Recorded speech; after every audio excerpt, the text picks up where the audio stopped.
Assalamualaikum warahmatullahi wabarakatuh. Halo, perkenalkan saya Jan Fatimah Zahra dengan NIM 118 sebagai moderator. Kami dari kelompok 3 mata kuliah komunikasi bisnis akan mempresentasikan mengenai low context di negara Amerika Serikat. Low context communication atau komunikasi konteks rendah merupakan pola komunikasi yang bersifat lugas, langsung, serta cenderung lebih efektif karena tidak berbelit-belit dan mempercepat penyampaian pesannya.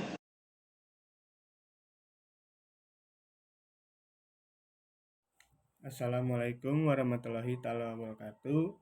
Izin memperkenalkan diri, nama saya Muhammad Al-Thoriq Al-Fadilah dengan NIM 511121111131. Di sini saya akan menjelaskan bisnis outlook di perusahaan Google. Nah, yang kalian tahu, bisnis outlook di perusahaan Google ini ada tiga, yaitu ada kepemimpinan, pengetahuan, dan bagaimana cara kamu berpikir.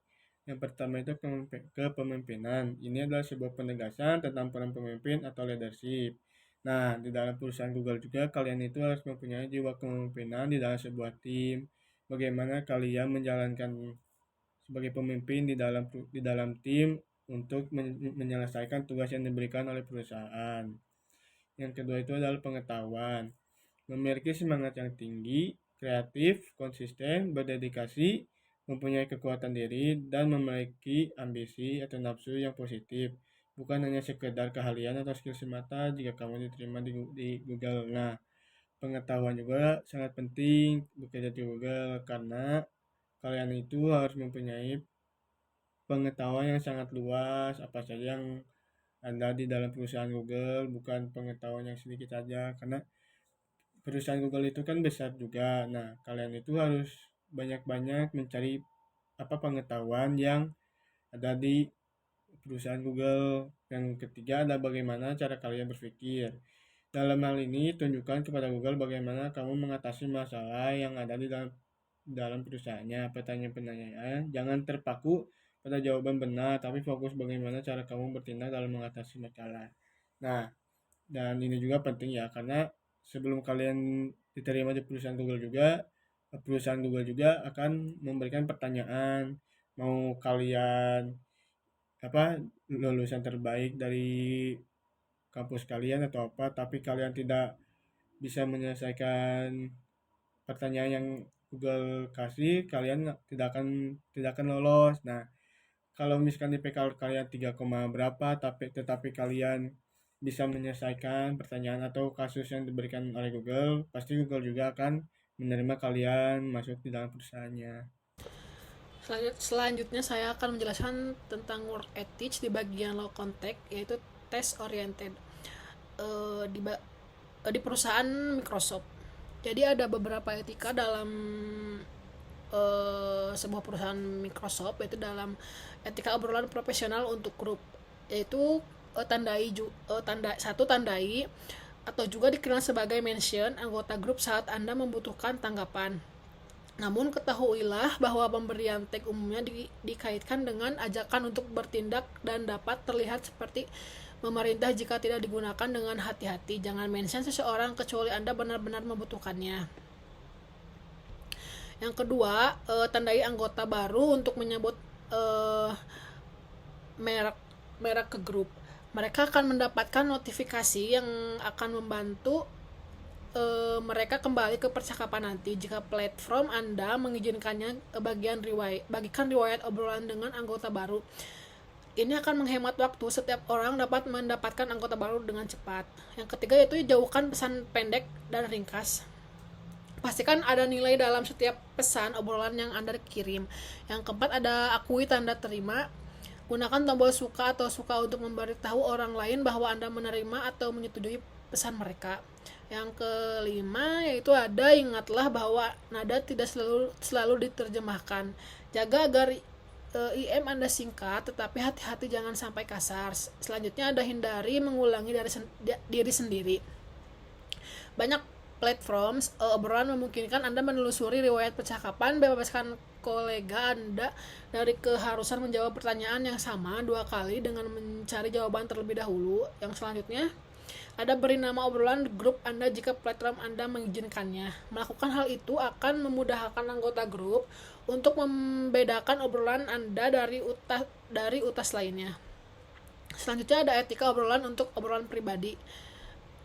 Yang pertama itu ada gunakan mereka untuk brainstorming, sampingan pribadi dan tindak lanjut dadakan. Namun saat percakapan pribadi mulai mengarah ke keputusan tim yang lebih besar, saatnya untuk membawanya ke obrolan grup atau utas email. Selanjutnya ada Nick Salam. Tidak perlu memulai obrolan dengan "Hai, apa kabar?", pertanyaan singkat, atau "Apakah Anda punya waktu sebentar?", meskipun mungkin tanpa tiba-tiba untuk mengarahkan pertanyaan Anda. Sebenarnya itu adalah rasa hormat yang memungkinkan kolega Anda menjawab dengan caranya sendiri. Selanjutnya Anda bersenang-senang dan bersosialisasi. Obrolan pribadi adalah tempat yang tepat untuk menunjukkan kepribadian Anda dan bersinar, serta menjalin hubungan yang bermakna dengan kolega dekat Anda. Jadi bebaskan gift, rilis foto anak anjing, dan bagikan resep untuk kerak pizza yang sempurna. Itu contohnya ya teman-teman. Jadi sekarang ada etika di rapat online. Jadi rapat online telah menjadi kebiasaan baru untuk bisnis apapun industrinya. Berikut adalah beberapa tips untuk konvensi video dan etika rapat online. 1. Ada selalu bergabung tanpa suara. Waspadai pengaturan kamera dan mikrofon sebelum Anda memasuki rapat. Jangan menjadi orang yang semua orang bisa mendengar mengunyah makan siang mereka. Yang selanjutnya ada gunakan video jika memungkinkan. Ya, video menggunakan sumber daya internet ekstra tetapi dapat memberi Anda pengalaman yang lebih memuaskan dan membantu Anda dan kolega merasa lebih terhubung dalam rapat. Selanjutnya ada batasi gangguan visual. Duduklah di depan dinding, tirai, atau rak buku yang netral. Gunakan juga latar belakang virtual dengan bijaksana karena bisa menggelar jika terlalu sibuk atau rendernya buruk. Yang selanjutnya ada gunakan fitur obrolan mengajukan pertanyaan dan berbagai sumber daya. Mengetik pertanyaan atau saran Anda di obrolan membantu mengurangi crosstalk dan mengganggu gangguan lainnya. Itu juga menghemat sumber daya dalam riwayat obrolan untuk referensi nanti. Terakhir ada perhatikan visibilitas saat membagikan layar Anda. Bisakah diri Anda dengan cara memaksimalkan layar dan memperbesar gambar sehingga semua orang dapat melihat apa yang Anda bagikan? Terima kasih. Selanjutnya di sini ada work style individualistik Amerika ditinggali oleh manusia dari berbagai latar belakang yang beragam. Namun negara ini memiliki satu kesamaan nilai yang secara sadar maupun tidak mereka adopsi bersama. Nilai tersebut adalah individualisme. Dalam penerapan lebih spesifiknya, individualisme memengaruhi pola pikir masyarakat Amerika dalam segi ekonomi seperti yang dikatakan Robert Bella et al. Pada tahun 1996 dalam HES 2003-275. Masyarakat AS atau Amerika Serikat meyakini bahwa kesuksesan dan kegagalan ekonomi seseorang adalah tanggung jawab dirinya masing-masing. Jadi mengapa orang Amerika Serikat memiliki sikap individualisme? Ya karena mereka menganggap bahwa kesuksesan dan kegagalan ditanggung oleh dirinya masing-masing. Saya Delia Rubisya Putri dengan NIM 112. Saya akan menjelaskan employee desires. Employee desires yaitu secara umum, keinginan karyawan dapat mengacu pada tujuan pribadi, aspirasi, dan motivasi karyawan dalam konteks pekerjaannya. Dalam budaya konteks rendah, komunikasi cenderung lebih eksplisit dan langsung, artinya kurang tergantung pada isyarat nonverbal dan komunikasi tidak langsung. Hal ini dapat berdampak pada aspek budaya tempat kerja, seperti bagaimana umpan balik diberikan, proses pengambilan keputusan, dan tingkat otonomi dan kolaborasi yang diperbolehkan. Namun, penting untuk dicatat bahwa istilah konteks rendah dapat dimiliki interpretasi untuk aplikasi yang berbeda tergantung pada konteks, disiplin, dan budaya yang dibahas. Begitupun contoh dari employee desires. Jadi di sebuah pemain Hollywood ada satu project yang salah satu pemainnya tuh memenangkan award, tetapi di dalam tim itu tidak adanya kata iri atau egois, jadi lebih ke otonom Jadi dia tuh kayak lebih mementingkan diri dia sendiri dibandingkan dia harus mementingkan atau memikirkan diri orang lain. Contohnya itu seperti Will Smith yang mendapatkan penghargaan Academy Award aktor terbaik. Perkenalkan, nama saya Alvina Nurfahira dengan NIM 5111211140. Di sini saya akan menjelaskan tentang relationship dalam low context. Pengertian dari relationship itu sendiri adalah dalam teori face negotiation, budaya low context cenderung menggunakan face work yang lebih langsung dengan penekanan pada komunikasi verbal dan gerakan nonverbal untuk mengekspresikan diri. Sehingga pengertian relationship dari low context dapat mengacu pada hubungan interpersonal, pada hubungan yang jelas dan transparan. Namun, definisi relationship dapat bervariasi tergantung pada budaya dan individu dalam budaya tersebut. Relationship sendiri itu banyak. Mudah mengenal orang lain, mau berkenalan dengan siapa saja, hanya saja tingkatannya lebih longgar. Loser itu kurang kuat, ikatannya hanya sekedar bisnis project, setelah itu selesai. Dan biasanya short term, setelah project bisnis itu selesai, ya sudah, mereka masing-masing. Contohnya dari relationship yaitu Microsoft. Dalam perusahaan Microsoft itu relationship-nya cenderung short term karena mereka hanya bekerja untuk project tertentu. Jika project itu selesai, ya sudah, mereka biasa saja dan masing-masing seperti sebelum ada project itu. Assalamualaikum warahmatullahi wabarakatuh. Saya Valerio Rahman dengan NIM 5111211134. Di sini saya akan memaparkan mengenai decision making process dari perusahaan Facebook Amerika Serikat. Langkah pertama yang diambil oleh perusahaan Facebook yaitu identify and define the problem, atau mengidentifikasi dan mendefinisikan masalah. Mark Zuckerberg pernah mengungkapkan bahwa dia bertujuan untuk menaikkan nilai jual Facebook dan meningkatkan keuntungan Facebook. Selain itu, banyak timbulnya pesaing yang bergerak maju sehingga Facebook perlu mendahului gerak kedua pesaingnya tersebut, yaitu perusahaan Google dan juga Twitter. Langkah yang diambil oleh Facebook untuk mendahului gerak-geri kedua pesaingnya tersebut yaitu Facebook berdalih akan lebih fokus pada penjualan barang virtual seperti pembelian pakaian digital dan barang digital untuk mendandani avatar metaverse nanti. Selain itu, Facebook juga mencoba cara lain dengan menjual perangkat kelasnya yaitu headset dengan harga semurah mungkin. Mark pernah mengatakan bahwa bisnis kami utamanya tidak akan mencoba menjual perangkat dengan harga premium atau semacamnya, karena misi kami adalah melayani sebanyak mungkin orang. Ia juga mengatakan bahwa kami ingin membuat semua yang kami lakukan semurah mungkin, sehingga sebanyak mungkin orang dapat masuk ke dalamnya dan kemudian menambah ukuran ekonomi digital di dalamnya. Metaverse Facebook nantinya akan sama seperti Microsoft, Minecraft, Roblox, dan Fortnite, di mana game gratis ini menghasilkan uang dengan menjual barang virtual kepada para pemainnya tersebut. Metaverse Facebook sendiri telah menghabiskan dana miliaran per tahun untuk Metaverse tersebut. Meskipun tidak memberikan angka spesifik, dianalisis perusahaan telah menghabiskan sekitar 5 miliar dolar Amerika Serikat per tahun untuk pengembangan terkait Metaverse tersebut. Tentunya Metaverse tak akan terwujud dalam waktu yang dekat, karena konsep futuristik ini belum sepenuhnya matang dan teknologinya juga belum memenuhi janji. Langkah kedua yang diambil oleh perusahaan Facebook yaitu generate and evaluate alternative course of action, atau menghasilkan dan mengevaluasi tindakan alternatif. Langkah yang diambil oleh Facebook yaitu dengan mengakuisisi Instagram yang sekarang ini telah mempunyai puluhan ribu pengguna dapat menjadi salah satu solusi bagi Mark untuk merealisasikan dan meningkatkan keuntungan Facebook.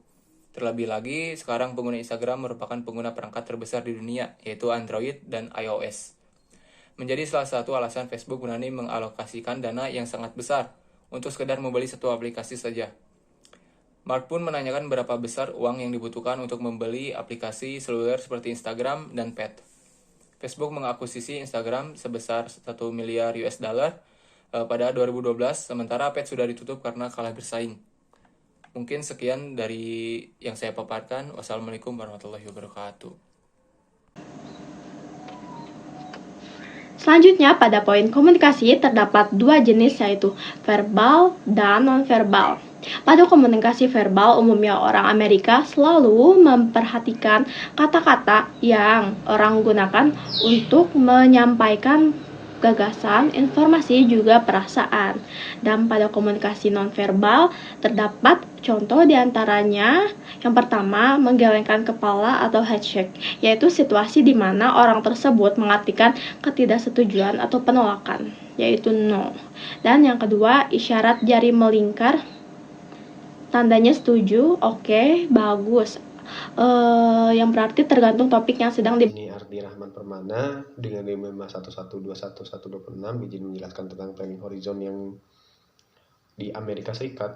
Jadi di sini tuh mereka tuh sangat teratur atau lebih more eksplisit ya teman-teman, karena mereka itu bekerja sesuai dengan aturan. Nah di sini itu aturannya itu dikukuhkan mungkin ya, atau dirangkum yang diberi nama The Rule of Seven. Kurang lebihnya begitu teman-teman. Baik, selanjutnya ada sense of time atau future oriented. Kalau yang ini itu lebih ke ya mereka tuh memikirkan matang-matang. Ya pada dasarnya di negara maju itu lebih memikirkan sepertinya Microsoft dengan Windows 11-nya mereka memikirkan terlebih dahulu proyek itu dilaksanakan sebelum 2023 ini ya teman-teman. Di 2021 dan 2019 mereka melakukan develop ya. Mungkin informasinya nggak dapat disimpulin, tapi kehadiran betanya itu ada di 2020 yang memberi indikasi bahwa mereka sudah mempersiapkan itu semua gitu dari jauh-jauh hari, dan dirilisnya itu pun sudah menjadi kayak sudah jadi matang gitu ya. Kan ada tahap beta sampai perilisan gitu. Jadi di tahap perilisan sampai ke beta itu biasanya ada gap cukup panjang teman-teman. Jadi nggak semudah kayak kita rilis sesuatu gitu. Jadi kurang lebihnya seperti itu kalau yang di sense of time-nya. Terima kasih.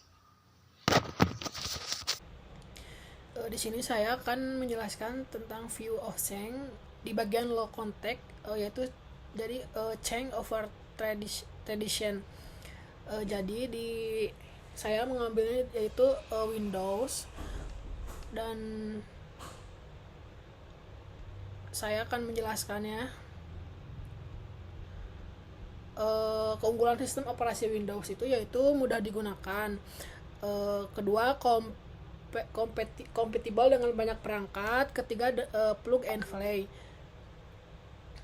Sejarah Windows, yang pertama tuh ada Windows 1 tahun 1985, yaitu sistem operasi Windows generasi pertama lahir pada tahun 1985 atas prakarsa Bill Gates yang tak lain adalah founder Microsoft. Dalam versi perdana, Microsoft mencoba bereksperimen dengan fungsi grafis, yaitu disebut GUI atau Graphic User Interface. Salah satu fakta menarik dari kemunculan OS Windows ini terletak pada kontroversi pembelian lisensi MS-DOS dari Seattle Computer Product oleh Microsoft sebesar $50.000. Adapun fitur pada versi ini, Windows tercatat masih memiliki banyak kekurangan karena Microsoft hanya memperluas kemampuan Microsoft DOS dengan tambahan antarmuka grafis. Yang kedua ada Windows versi 2 pada tahun 1987. Windows generasi kedua lahir 2 tahun setelah Microsoft berhasil meluncurkan sistem operasi perdana. Pada versi ini, popularitas Windows sedikit meningkat dibandingkan sebelumnya. Salah satu pemicunya antara lain adalah adanya penambahan aplikasi Microsoft Excel dan Microsoft Word. Yang ketiga itu ada Windows 3 pada tahun 1990. Apakah Anda ingat dengan permainan kartu solitaire? Game tersebut merupakan salah satu inovasi yang dihadirkan pertama kali di US Windows 3 sekitar 30 tahun silam. Selain itu, Windows 3 juga menjadi seri pertama yang berhasil berkompetisi langsung dengan penjualan Commodore, Amiga, ataupun US Macintosh milik Apple. Untuk versi ini, Microsoft juga sudah memberi Windows dengan dukungan 256 warga sehingga jauh lebih interaktif dibandingkan sebelumnya. Selanjutnya ada Windows 3.1 pada tahun 1952. Sistem operasi Windows 3.1 adalah versi pertama yang didistribusikan menggunakan perangkat CD atau ROM. Pengenalan sistem operasi ini dibumbui dengan adanya penambahan game Minesweeper yang memerlukan RAM 1 MB, kehadiran font True TV dan beberapa gimmick lainnya. Yang kelima ada Windows 95 pada tahun 1995. Meski sudah menginjak usia 10 tahun, Microsoft masih mengandalkan Microsoft DOS sebagai penopang Windows 95. Kendati demikian, pada versi ini terdapat beberapa ubahan ikonik yang bakal terus dipakai sampai sekarang. Beberapa di antaranya adalah penggunaan tombol Start di pojok kiri bawah, sistem 32-bit untuk melakukan multitasking, sehingga penambahan Internet Explorer. Yang keenam ada Windows 98 pada tahun 1998. Akhirnya tahun 90-an bisa dibilang menjadi era perkembangan teknologi terbesar sampai sekarang. Di masa-masa ini sebagian komputer mulai terhubung dengan jaringan internet kabel, sehingga Microsoft mulai memasukkan aplikasi seperti Outlook, Express, Internet Explorer 4, Microsoft Chat, Windows Address Book, hingga NetShow Player yang kini lebih familiar sebagai Windows Media Player. Di versi ini, pengguna juga adalah mulai familiar dengan teknologi USB, termasuk USB Mish dan USB Hubs. Ketujuh ada Windows Millennium Edition pada tahun 2000, walaupun mampu menghadirkan sejumlah aplikasi penting pengguna, pada kenyataan kiprah Windows Millennium Edition dianggap kurang bagus bagi sebagian orang. Pada tahun ini, Microsoft juga tercatat memperkenalkan versi Windows 2000 yang kemudian menjadi cikal bakal Windows XP di kemudian hari. Selanjutnya ada Windows XP 2021. Jika dibandingkan generasi pendahulunya, Windows XP bisa dibilang merupakan versi paling sukses menarik pelanggan. Windows XP tercatat mampu bertahan selama lebih dari 10 tahun dari tanggal peluncuran, menyisakan berbagai memori mendalami bagi setiap user yang menggunakannya. Sebagian kita ketahui Windows XP dibangun berdasarkan pada Windows 2000 yang menyematkan antarmuka interaktif lengkap dengan tombol Start berwarna hijau untuk menarik perhatian pengguna. Yang kesembilan ada Windows Vista pada tahun 2006. Jika sebelumnya kita bisa menyimpulkan bahwa Windows XP merupakan produk paling populer dan paling lama umurnya, maka untuk Windows Vista bisa dibilang sebagai produk gagal yang kurang mendapat tempat di hati konsumen. Windows Vista sendiri hadir dengan membawa nusantara transparan di beberapa bagian antarmuka. Sayangnya, sistem operasi ini memiliki kinerja sangat lambat ketika dijalankan oleh komputer tipe lama. Selain itu juga, pengguna juga mengeluhkan adanya request dari beragam aplikasi tambahan yang dibawa oleh Windows Vista. Yang ke-10 ada Windows 7 pada tahun 2009. Usai mendapat cibiran di versi sebelumnya, Microsoft berhasil menjawab dengan kehadiran Windows 7. Dilihat dari segi performa, Windows 7 jauh lebih cepat, stabil, interaktif, sehingga mampu menarik minat banyak orang untuk mulai menggunakan. Yang ke-11 ada Windows 8 pada tahun 2012. Resmi meluncur pada tanggal 1 Agustus 2012, Windows 8 menandai berakhirnya era tombol Start di pojok kiri bawah. Selain itu juga, Microsoft juga memberikan perubahan tampilan yang cukup signifikan ke Windows 8 dengan menyematkan widget di dalam depan. Sampai sejauh ini, Windows 8 merupakan versi yang paling powerful, stabil, interaktif, dan memiliki kecepatan booting kilat dibandingkan versi sebelumnya. Yang ke-12 ada Windows 8.1 pada tahun 2013. Setahun setelah booming antarmuka Windows 8, Microsoft kembali menghadirkan terbaru yang disebut Windows 8.1. Pada versi ini, perusahaan kembali membawa tombol Start ke pojok kiri bawah layar, namun fungsi ikonnya digantikan dengan logo Windows Plate. Yang ke-13 ada Windows 10 pada tahun 2015. Salah satu perubahan besar yang dibawa oleh Windows 10 adalah perbaikan pada fitur touchscreen friendly, sehingga para pengguna gadget yang mendukung fitur ini bisa lebih enjoy menjalankan aktivitas sehari-hari. Selain itu, terdapat juga update di Rage 12, tampilan tombol start yang lebih seimbang, serta sejumlah pembaruan lain yang mampu menarik minat banyak pengguna beralih dari Windows 8.1 ke Windows versi terbaru. Jadi kesimpulannya itulah pembahasan terkait sejarah perkembangan Windows dari awal sampai sekarang. Berdasarkan fakta-fakta di atas, kita menarik kesimpulan bahwa sistem operasi Windows Vista merupakan masa yang lumayan kelam untuk Microsoft. Namun hal ini ternyata mampu memicu perusahaan untuk menghadirkan produk terbaru lewat Windows 7, 8, dan kemudian diteruskan oleh Windows 10. Dengan adanya sistem operasi Windows, maka aktivitas yang membutuhkan komputer menjadi lebih mudah dijalankan, termasuk penggunaan server untuk kebutuhan website pribadi atau toko online. Jika Anda membutuhkan server berbasis Windows, Anda bisa memilih layanan VVS KVM SSD dari Quartz.com. Paket VPS Indonesia ini memiliki sistem kernel sendiri sehingga bisa diinstal US yang berbeda dengan node-nya. Kelebihan ini juga yang membuat VPSK dan VPSK VM SSD dapat diubah kernelnya sedemikian rupa sesuai dengan kebutuhan pengguna VPS. Contohnya menginstal custom kernel seperti Cloud Linux atau Kernel Care. Terima kasih. Baik, di sini saya akan menjelaskan pengetahuan. Nah, pengetahuan di dalam perusahaan Google ini, jika kalian sudah terterima di perusahaan Google, kalian itu harus mempunyai pengetahuan, dan di sini saya akan menjelaskan pengetahuan mengenai berkomunikasi di dalam perusahaan Google. Nah, yang pertama itu ada jelas dan langsung dalam berkomunikasi. Nah, di Google juga karyawan diharapkan untuk berkomunikasi secara langsung dan jelas. Mereka menghindari bahasa atau jargon teknis yang tidak familiar di dalam perusahaan Google dan cenderung untuk menggunakan bahasa yang sederhana, mudah dipahami, dan tepat sasaran dalam berkomunikasi. Yang kedua, fokus pada data dan bukti. Karyawan Google cenderung memahami pentingnya bukti dan data dalam membuat keputusan dan menyelesaikan masalah. Mereka menghindari asumsi, penilaian tanpa bukti yang kuat, dan menggunakan bukti yang tersedia untuk membuat keputusan yang tepat.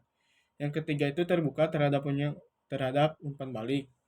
Karyawan Google cenderung terbuka terhadap umpan balik dan menghargai umpan balik yang jujur dan langsung. Mereka percaya bahwa umpan balik dapat membantu mereka tumbuh dan berkembang, dan mereka tidak takut untuk memberikan atau menerima umpan balik yang kritis. Dan yang terakhir ada memprioritaskan kolaborasi dan tim. Karyawan Google cenderung sangat terbuka dan berkolaborasi dengan tim mereka. Mereka menyadari bahwa untuk mencapai tujuan organisasi, kerjasama yang baik dan terbuka harus diperlukan dalam perusahaan Google. Sekian dan terima kasih. Selanjutnya di sini ada learning. Amerika Serikat tergolong sebagai negara low context culture karena ketika seseorang sedang berkomunikasi, mereka diharuskan untuk menjelaskan maksud mereka dengan sejelas mungkin. Memang tidak menutup kemungkinan buat orang Amerika untuk bersikap pasif atau agresif, tapi sudah jadi budaya mereka buat menjelaskan maksud mereka sejelas mungkin tanpa konteks tersembunyi. Semoga informasi yang kami sampaikan bermanfaat bagi kita semua.